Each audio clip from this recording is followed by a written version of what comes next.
Good morning. Ngayon ako rito bumili ako ng pang car wash. Ito, portable. Ngayon, i-review natin to kung anong ano nito. Ngayon, bumili ako sa isang online shop. Ang presyo niya is 999. Yan, mura lang to. Yan. Ngayon, sa impression ko, ang motor niya is brush type na motor. Tapos yung battery niya ito. Yan. Kagagamit ko lang, di bali yan. Tapos tapos ito yung power daw niya. Di bali ito hindi naman to yung voltage or ano. Nung sinukat ko is nasa 21 volts ang full charge. Ngayon, hindi naman siya talaga siksik na battery. Di bali lumalabas isang layer lang to dyan. Okay, maniniwala. Dahil siyempre yung presyo is 999 pesos. Kasi ito yung charger niya. Ayun. Tapos may kasama siyang nozzle, dalawa. Yung isa, ito yung puti. Ito yung pa-spread.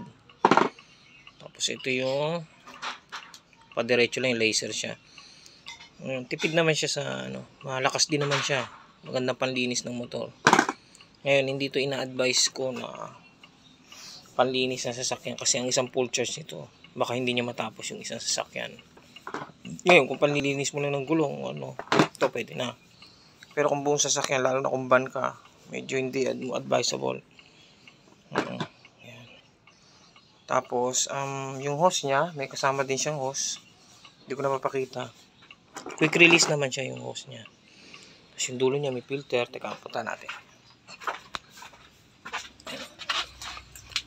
Quick release naman yung hose. Tapos ito may filter siya. Ngayon, ang ginagawa ko ganito.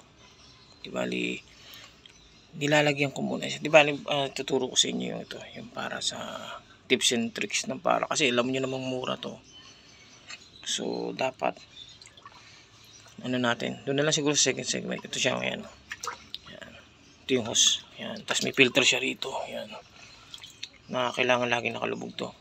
Yan. Yan. Kung akin, mura siya. Pero yung presyo niya, hindi pwede sa burara. Kailangan talaga to yung pang maingat. Makita nyo naman yung mga plastic parts niya. Hindi siya waterproof. So, kailangan ito, maingat ka, huwag mo mababasa to. At ito, yan. Yung dalawa lang terminal. Okay naman, automatic yung charger niya. Yun nga lang, kailangan mo babantayan. Kasi made in China. Kasi ito yung charger niya. Low quality yung wire. So, kailangan huwag mo babalumbon. Kaya ganyan mo lang kung paano mo siya kinuha, ganyan. Kasi nga, importante babantayan mo pag tina-charge siya. Huwag mong iiwan. Kasi baka pagmula ng sunog. Yan. Kasi ito, siyempre, dahil sa siya, mura. Nakita nyo to? Pag nabagsak nyo to, pwedeng mabali ito. Yan. Kasi dahil plastic. So kung tanggal kapit ka rin, baka lumuwag to. At mabagsak mo, so mas magandang tinatanggal mo to. Yan. Yan. Yan siya. Kaya sa akin, okay naman siya sa presyo, pero kailangan maingat ka. So ngayon mag-aano din ako ng video para sa tips and tricks para ano mo siya. Tag dito mapatagal mo. Yan. Yan lang. Sige, thank you.